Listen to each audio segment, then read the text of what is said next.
With Senator Jeremy England, represents District 51, serves as the chair of the Elections Committee and vice chair Ports and Marine Resources. Is that still right, Senator? That's correct, Gerard. I appreciate it. Good to see you. Good to see you. Yeah, thanks for having me on today. So I got to tell you, I've told the story many times about my hearing last year for reappointment to the lottery board when right.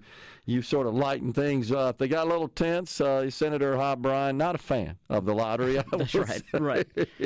And he was questioning, and I've told the story how you raised your hand to ask a question of me as I was staying at the podium, and you said, "Do you think REO Speedwagon ought to be in the Rock and Roll Hall of Fame?" That's right. That's the best all-time question in a Senate hearing ever, right there. And a lot was riding on your answer, I'm sure. Exactly.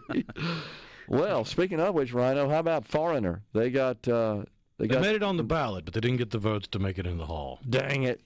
That's crazy. All right, Senator, so the legislative session is winding down, shall we say. We're headed into, might we call it conference week instead of conference weekend? I think that's appropriate. Yeah, we're going to be conferencing all week, so conference week fits for this week. So explain to the audience, how do we get to bills going to conference? What causes that? Yeah, absolutely. And look, that's a process a lot of people probably don't understand. But, when we pass a bill in the Senate, and if it goes over to the House and they amend our bill in any way, it then comes back to the Senate for us to either concur or not concur with their amendments. And if we don't concur, you can not concur and invite conference, which means you get 3 appointed House members, 3 appointed Senate members, and they will get together and try to hash out the differences between the amendments. And look, sometimes there is no agreement, so the bill will die in conference, but other times you'll come out with other things in a bill. We may have a bill that died previously, and we'll have code sections open, so you'll see some of that language get snuck back into another bill. I say snuck back in. Look, we do our jobs and read it, but it provides that opportunity for us, I should say. But it's a very detailed process, but we are focused now on just the bills in the conferences. Okay. So let's handicap a couple of them, if you will. Absolutely. Your thoughts. Let's talk with mobile sports betting. Okay. What do you think about that one? So mobile sports betting, I know it's in conference, obviously. It's something that my friend Representative Uri has been pushing over in the House. We had a hearing on it. I was on the gaming committee my last term, and I'm not this year. I would say fortunately, because this issue's been a big one.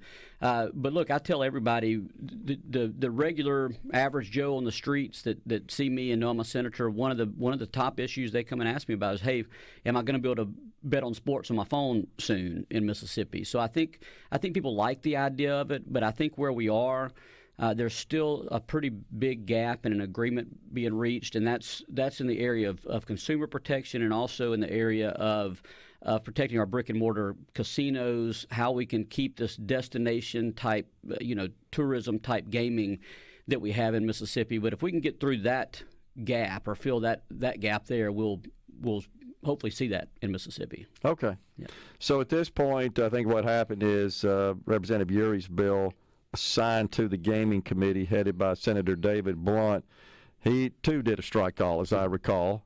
That's right. And essentially that sends it to conference. And so we've got, I think, conferees assigned, and they'll huddle up and sort this out and see if we can get something. That's right. Where we are. And, of course, we also have other bills. Everything, they're not supposed to, but everything has strings tied to other bills. This one being our titleings legislation, where we're trying to, shore that up a little bit.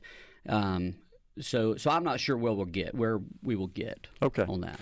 All right, so the ballot initiative was something that, of course, we've had some false starts on. Right. Now, I think year 3 of attempting to restore what the state constitution provides for, maybe with some adjustments there to allow the citizens perhaps to make or amend statute as opposed to amending the Constitution, which is what currently the Constitution provides for. However, there's a little math problem in the Constitution, unfortunately. Right.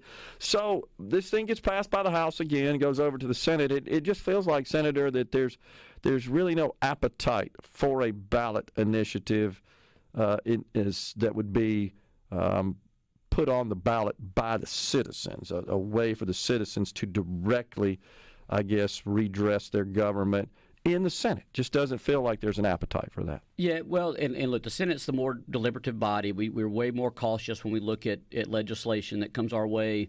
And, of course, our committee chairmen may have their own ideas of what something should look like, and that's where you end up on that. I do think we got a little closer, at least early on this year, to getting that. I think there is an agreement that, we don't want to see something go into the Constitution via ballot initiative. We want to keep it limited to statutory law, going into the statutes. Of course, the big difference this year, I don't know that it was the signatures required. It was the amount of votes required once it gets on the ballot. I think we were at 60% and then 67%, so that went the opposite direction during negotiations, and sometimes that breaks negotiations down. Look, that's what I do in my legal practice all the time. And if you have somebody that goes one way or the other, it can end up kind of just putting a stop to that, and that's where we ended up this year. Yeah, Senator David Parker is the one who added those amendments, and what he said on the program last week, Senator, was that it was an attempt to get sufficient votes from the Senate on the floor to pass something, that perhaps this adjustment, I assume that's through conversations he had with senators who in general oppose the concept. Mm-hmm. And okay, well, maybe if we had a higher threshold in terms of the number who cast a ballot having to vote on the measure, and then those who vote for the measure, a 67% threshold for it to pass, that's what he said. Was that was his effort to try to get more senators on board? Yeah, and I think that's correct. And we hear we hear about bills having bipartisan support all the time. I think this bill had bipartisan concerns on it. Yeah. Where we're elected officials, we're the representatives, and we're supposed to do our job up here.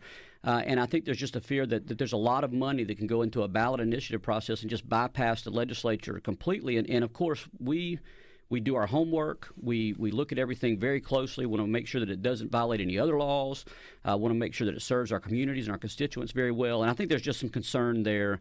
But look, I'm hopeful we get there. I know folks want a ballot initiative, and I would like to see us get there. The lieutenant governor, just finishing up, has expressed the same concern that you just alluded to.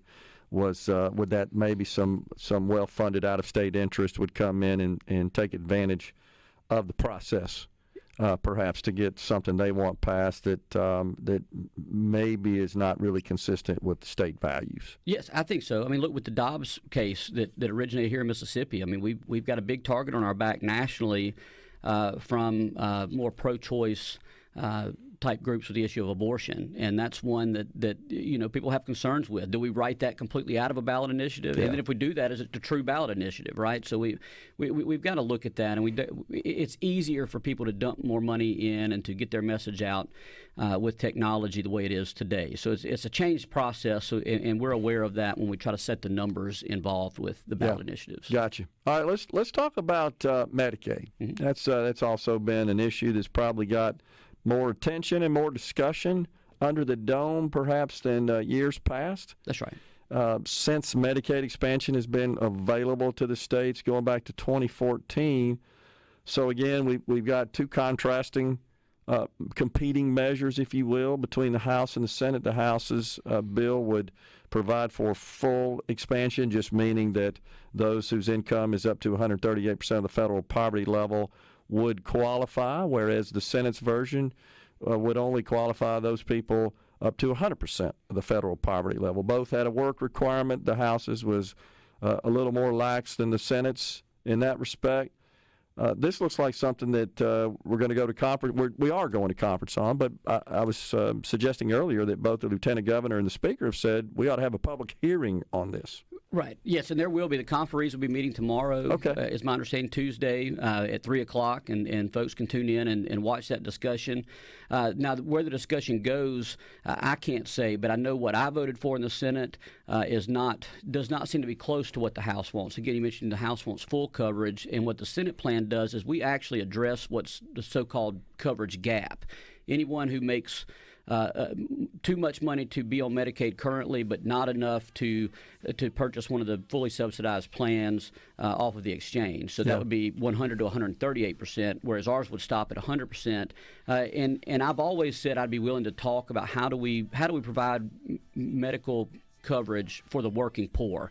And I think the Senate plan does that. And I was a solid no until we got to that point. But I think we've got a good conservative type Medicaid plan in the Senate. And if we can keep it the same, I'll continue to support it. But I won't support anything without a working requirement on it. Let's talk about this on the other side of the break. We got Absolutely. Senator Jeremy England in the Element Well studio coming right back.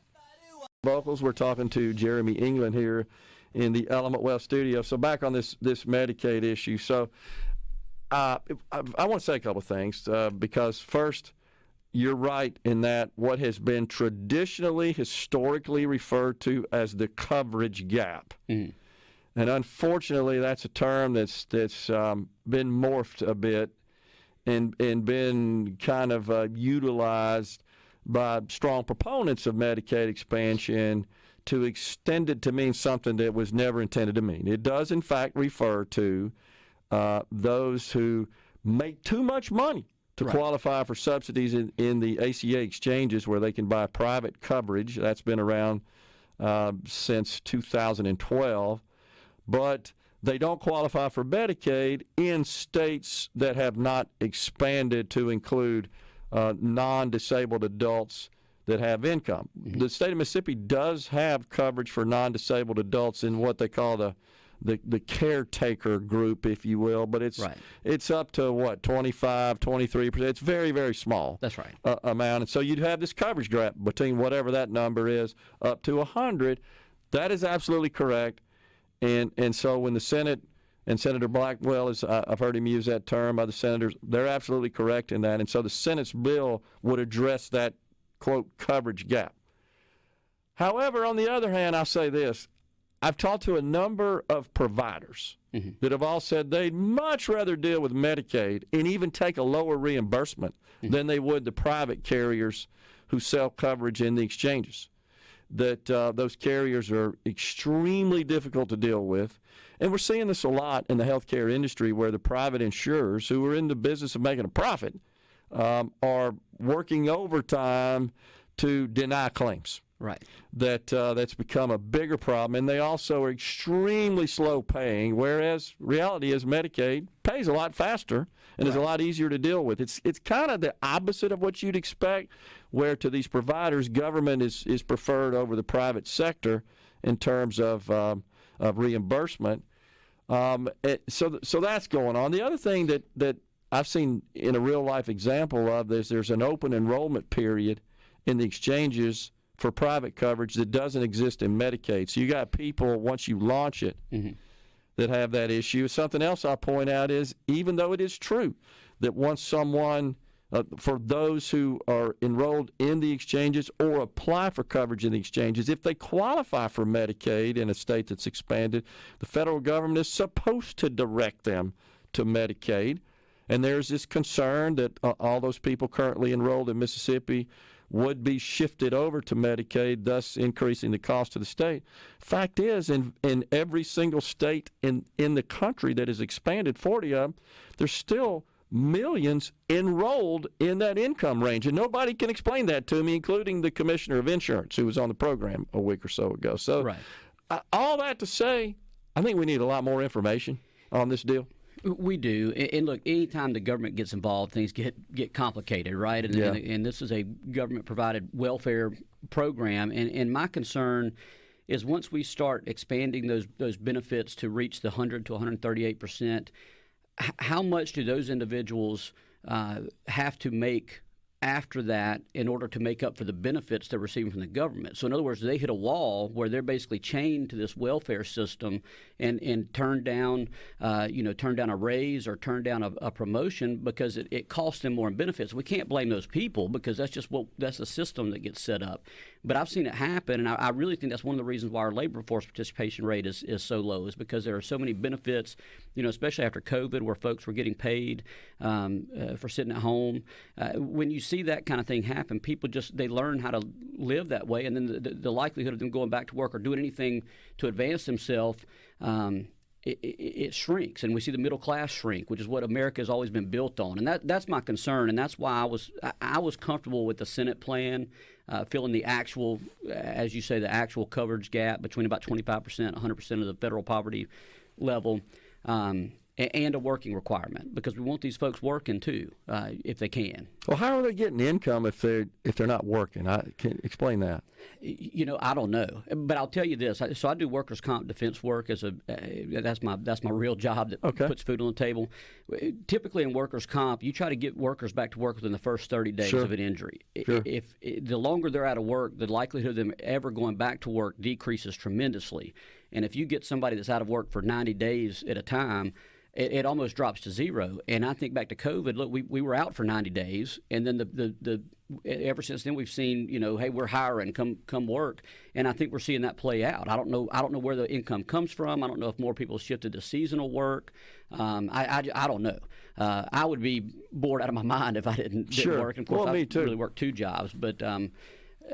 I don't know where their money's coming from, but we're not seeing them in the workforce, and that's what we've got to change. But couldn't we also say the same about the Senate plan, is that people will try to manage their income so that they qualify for Medicaid and stay below that, although they could get fully subsidized coverage in the exchange if they moved into that category. However, you do realize that all that ends at the end of 25. It's no longer 0% premium, so it reverts to what it was before the American Rescue Plan was enacted. That's right. And look, that's my concern with full expansion too. If the federal government ever pulls back the entire program, say if they did that to try to get us all to go to single payer health care, if they did that, we would be on the hook. And I really. Look, I wouldn't be surprised if that happened. I think that's where we're headed. One of the concerns that I have. Right. The providers are going to push us in that direction because they're tired of dealing with the private carriers, even though they get paid more than they do from Medicaid and Medicare. It's just become such a hassle for them. Right. That many of them that I've talked to, it's anecdotal, but it's a number of them that I'm social friends with that have told me about that. That's right. I just wonder if it makes sense as part of this hearing process to bring in not association people, you've heard a lot from them, but actual providers, actually the people that are working in clinics, in hospitals that have to deal with Medicaid, Medicare, and insurance companies, and let them lay out kind of what their experience is to inform the body in making their decision. Yeah, look, that would certainly be helpful information. And I would say even bring the lady or gentleman that sits at their front desk that might only be working 30 hours a week, because that's who I think about being in the coverage gap. People that I know personally have children. Their children are, of course, eligible for Medicaid, but they make, above that 25% and make too much, and they don't have health care. They're working at a doctor's office, but they just don't.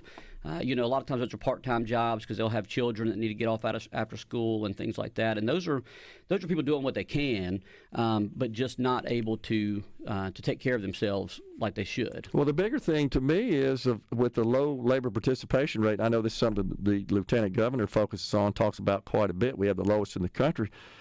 You could just fall off a log out on the street somewhere and go find somebody and say, hey, come on, you're not working. Right. I mean, it seems to me like our House and Senate ought to go talk to the people that aren't working and say, why aren't you working?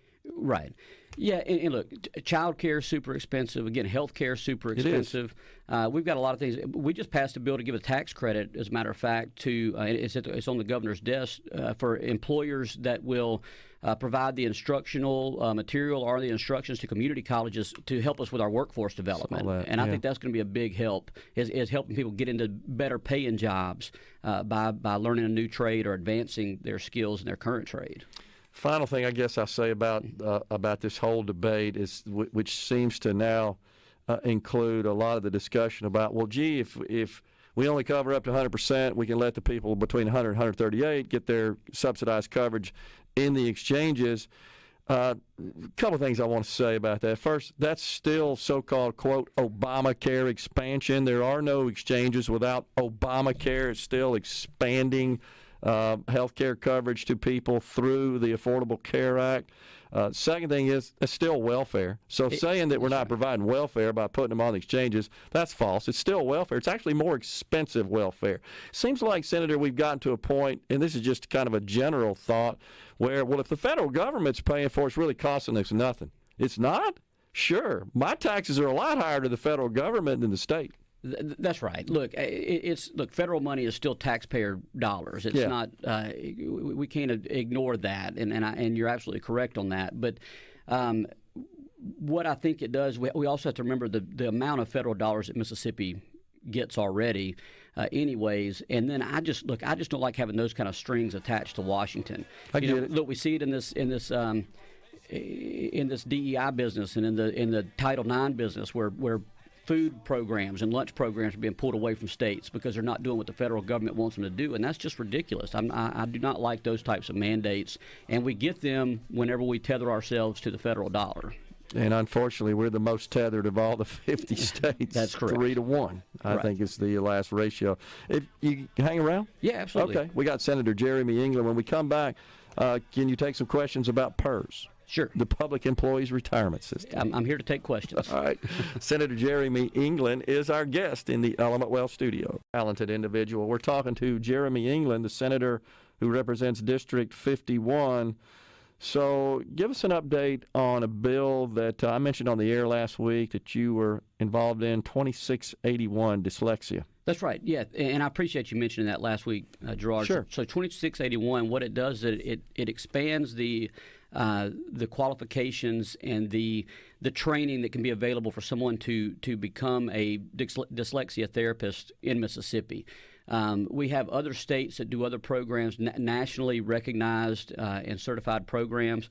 But in Mississippi, we kind of had only one track. You had to get this specific master's degree to be considered a dyslexia therapist. And so we've opened that up. We've also granted reciprocity for other states to use, which is helpful because not everyone uses the Department of Ed to give their licenses out. For example, Texas uses the Department of Health. And so, anyways, we were able to expand that. We're going to be able to put more dyslexia therapists here in Mississippi, people who are already qualified and should be able to claim that title now. With the passage of this bill, we'll be able to do so. So that's going to open up a lot more availability of this throughout the state because we do have, 1 in 5 children in Mississippi have dyslexia.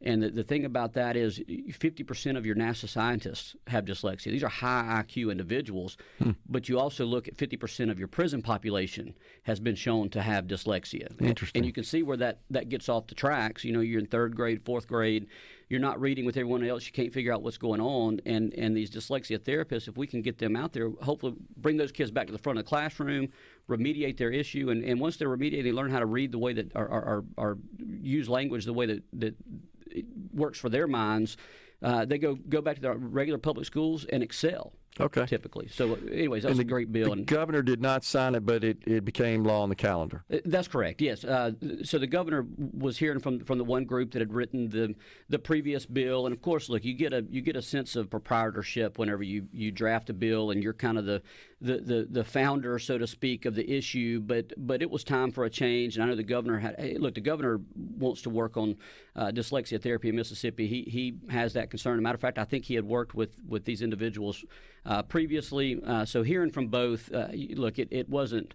It didn't hurt my feelings that he didn't sign it and just let it become law. Yeah. And I understand that, and I appreciate. Look, I appreciate he didn't veto it. We had a unanimous vote in both the House and the Senate. So I think we're going to see some good things come from that. And this is just the first step. We're going to have to do other things to try to get these therapists into our public schools at some point. Well, they already are, but more predominantly in our public schools. It's a more pervasive issue, I think, than a lot of people realize. It is. It is. Let's talk about, there was a bill, this is from Seth, Tishomingo County, the bill that would make justice court judges nonpartisan. Yes, so we did, we passed that bill in the Senate. It was a House bill. Came to the Senate, we amended it, and they concurred with our changes. So that bill does go to the governor's desk now. So if the governor signs that, justice court judges will be nonpartisan, just like other judges. And I know there's some concern from both parties on that. But as an elections chairman, I can't be partisan, right? I mean, I've got to look at these from an objective standpoint, and judges should not be partisan. No other judges are partisan, but justice court judges are. And this came from the Justice Court Association. They wanted this. This was pushed by their leadership. So yes, that's going to the governor's desk, and I think he has maybe until the middle of this week to. Actually, no, he'll have longer than that because I don't think that enrolled bill has been signed yet. Okay. All right. So let's get back to PERS, the Public Employees Retirement System. So a little background there to get us started. You know about the bill that came out of the House that would have restructured the board. It went over to and also would have rescinded the 2%, the scheduled 2% employer contribution increase, went over to the Senate. Senator Chris Johnson conducted a hearing, I should say. It was a rather lengthy one, honestly. It was a good hearing, had members of the board testify, and a couple of other experts as well, I believe. But nonetheless, there was not enough traction and not enough votes in his committee to pass it out of committee, put it on the floor in the Senate. Thus, he did not put it before his committee. And so where we stand right now is there's another bill that would change, I think, the way someone could re-enter the workforce and still draw retirements.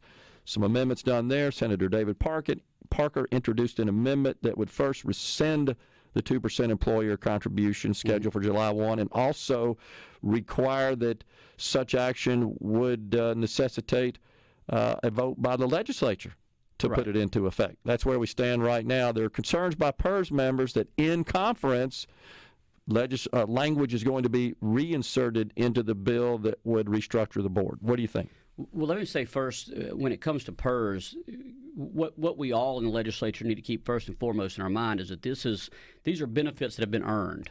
The retirees that are on fixed income right now, they earned that retirement, and people who are working right now towards that. So these are promises that have been made to them. So we need to keep that in mind throughout the whole process. Now, what do we do is the big question. Now, the last bill wanted to completely restructure the board and put some folks with knowledge on investments and on accounting and things like that. We heard a lot from retirees. They did not want to lose their voice on the board, and I get that. But what we also have to keep in mind, and what I think Senator Parker's amendment keeps in mind, is that these individuals, they may be voting for their representatives on the PERS board, but those PERS board members, that board can then raise taxes essentially by requiring the cities and the counties, municipalities, school boards to increase the employer input by 2%.